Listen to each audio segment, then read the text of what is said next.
नमस्कार मित्रों, मैं Vishal Singh BCom e learning में आपका स्वागत करते हैं। आज हम आपको कंपनी एक्ट 2013 के अंतर्गत किसी भी कंपनी में अंतर नियम आर्टिकल ऑफ एसोसिएशन में हम कैसे अल्टरेशन कर सकते हैं उसके विषय में बताएंगे। आज उस सब्जेक्ट मैटर आप दी आर्टिकल ऑफ एसोसिएशन AOA कहते हैं, जिसे दूसरे किसी भी शब्दों में आप content of articleship of the association के रूप में देख सकते हैं। दोनों का यदि क्वेश्चन जो भी आएगा वो एक ही माना जाएगा।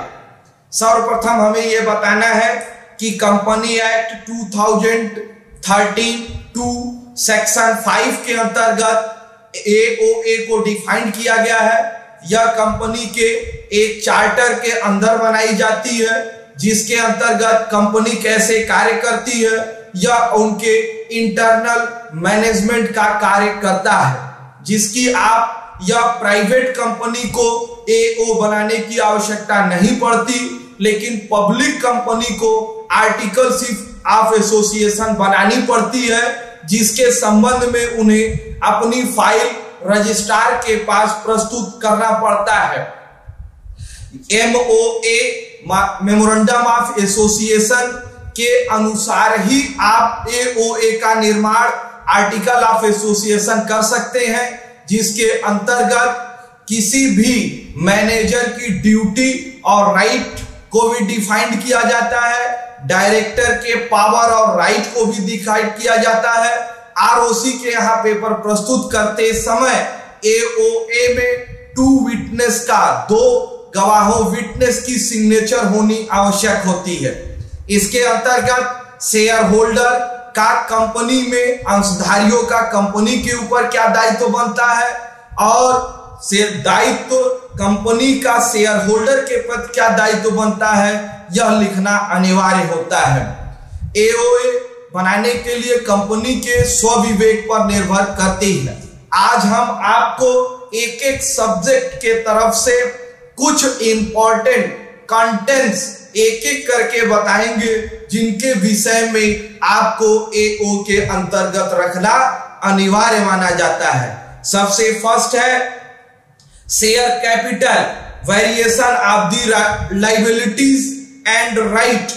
जो भी शेयर आपके यहाँ कंपनी के यहाँ इशू किए जाते हैं, उनका विभाजन, उनके क्या अधिकार दिए गए हैं, प्रेफरेंस शेयर क्या है, इक्विटी शेयर क्या है, और प्रत्येक सदस्यों के अधिकार, इवन उनके वोटिंग राइट के भी विषय में स्पष्ट दिशा निर्देश दिए जाते हैं। 2 number call in area words के विषय में आप जानते ही हैं। कोई भी शेयर अगर इशू होता है तो वह आपको पहले एप्लीकेशन मनी दी जाती है, अलॉटमेंट होता है, फिर फर्स्ट कॉल देते हैं और सेकंड कॉल देते हैं। तो वो फर्स्ट कॉल सेकंड क्लास किस शेयर की क्या कितने कॉल तक आप पैसे वसूल सकते हैं, यह AO में देना अनिवार्य है। Third issue of the certificate. Certificate का प्रोफार्मा क्या होगा, आपका सीरियल नंबर उस पर स्पष्ट होना चाहिए।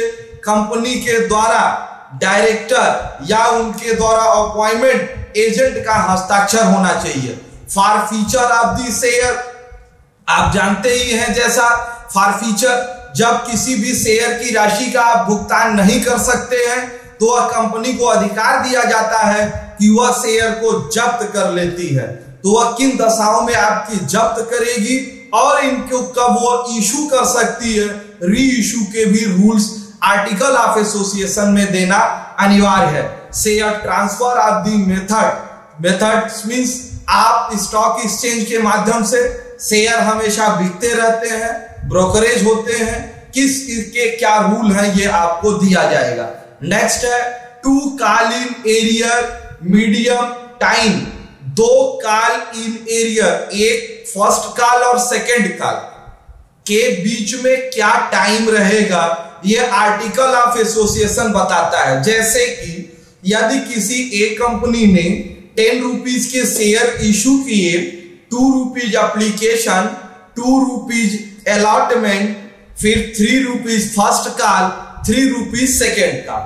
यदि आर्टिकल ऑफ एसोसिएशन में यह बता दिया गया कि first call issue in, second call in medium time 90 day, मतलब फर्स्ट कॉल जब हम मांगेंगे और दूसरे कॉल में हमें 90 दिन का अंतर होना चाहिए, तो उसी अनुसार आप कॉल इन एरियर अपने पैसे की डिमांड कर सकते हैं।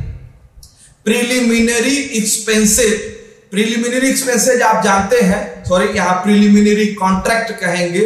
यदि कंपनी प्रमोटर ने बनाया है, प्रमोटर कोई कॉन्ट्रैक्ट किया है, तो वह स्पेशली कॉन्ट्रैक्ट है, तो उसे इस आर्टिकल ऑफ एसोसिएशन में शो करना पड़ेगा।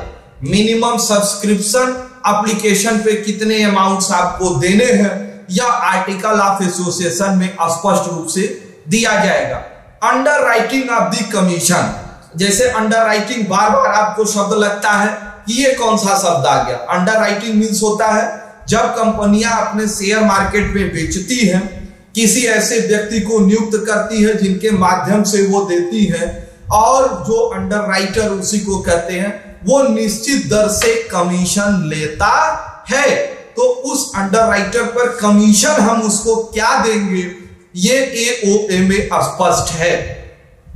Manner of the increase share and debenture, share की वैल्यू कब बढ़ेगी, डिवेंचर का वैल्यू कब बढ़ेगा, ये आपको देना पड़ेगा। बारोइंग ऑफ द रूल्स, ऋण संबंधी, अगर कोई भी कंपनी लोन लेना चाहती है तो वो लोन के क्या रूल रेगुलेशन होंगे, क्या राइट होंगे, क्या दायित्व बनते हैं, यह स्पष्ट होगा। मीटिंग एओए में, जैसा भी आपको बार बार मैंने बताया है, कंपनी को वर्ष में एक बार जनरल मीटिंग बुलाना आवश्यक है। स्पेशल कंडीशन में उनको पावर है कि वो कभी भी मीटिंग बुला सकते हैं। तो मीटिंग बुलाना कौन राइट करता है, किसके द्वारा वो कंप्लीट होगी, ये सारी चीजें स्पष्ट।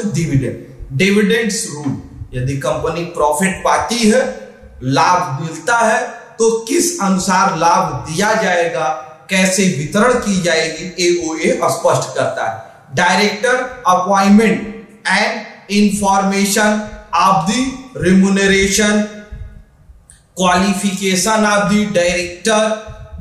किसी भी कंपनी में, जैसे आपको बताया गया कि पब्लिक कंपनी हो, प्राइवेट कंपनी, डायरेक्टर का अपॉइंटमेंट करेंगे, क्या क्वालिफिकेशन है, क्या रेम्यूनरेशन है, एओ में दिया जाएगा।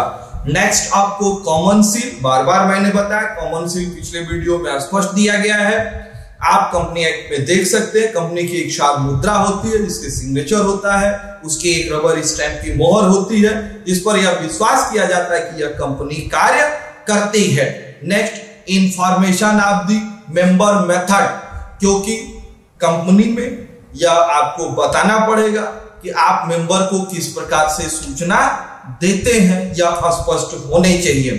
Auditor appointment and rule regulation, आप ऑडिटर की नियुक्ति करते हैं, नियुक्ति के क्या अधिकार आपके पास हैं, उनको रेम्यूनरेशन किस प्रकार से दी जाती है।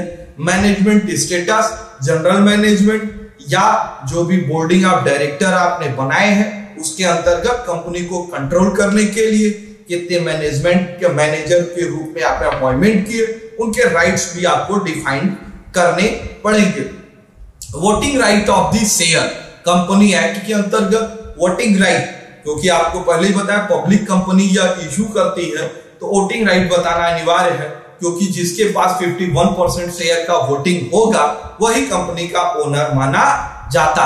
Alteration of the company, company में एओएम में परिवर्तन आप आसानी से कर सकते हैं, एक रेजुलेशन पास कर सकते हैं। इसके नेक्स्ट वीडियो में मैं अल्टरेशन आपको डिटेल्स आपको बताऊंगा, कहां से आपको राइट है। वाइंडिंग अप सबसे लास्ट में बताना है कि कंपनी को आपको बंद करनी है, ऐसा न हो। मैं आपसे विश्वास दिलाता हूं, आप मेहनत करिए, आप कंपनी बनाइए, लॉन्ग टर्म आप बेनिफिट पाइए। कंपनी बंद करने के लिए किसी भी कंपनी का निर्माण नहीं किया जाता। अगर किसी भी दुर्घटना या व्यवस्था के कारण कंपनी बंद होती है तो एओएबी के अंतर्गत वाइंडिंग अप के रूल्स आपको दिए जाते हैं। आज आपने मेरे पूरे वीडियो देखे, इसके लिए मैंने अल्टरेशन के विषय में आपको नेक्स्ट वीडियो में दूंगा। आज हमारा था subject matter of the AOA, इसके लिए मैं आपको थैंक यू कहूंगा। आप अपने स्वास्थ्य का ख्याल रखिए। एक विनम्र अनुरोध है कि आप, यह एक आपके नॉलेज बढ़ाने की चीजें हैं, कॉमर्स या एंड अदर्स में भी आप कंपटीशन में इनका उपयोग कर सकते हैं। इसलिए आप इसे maximum like, subscribe and share करिए, बेल आइकन का बटन दबाइए, जिससे आने वाले किसी भी वीडियो की सूचना आपको प्रथम बार में पता चले। धन्यवाद।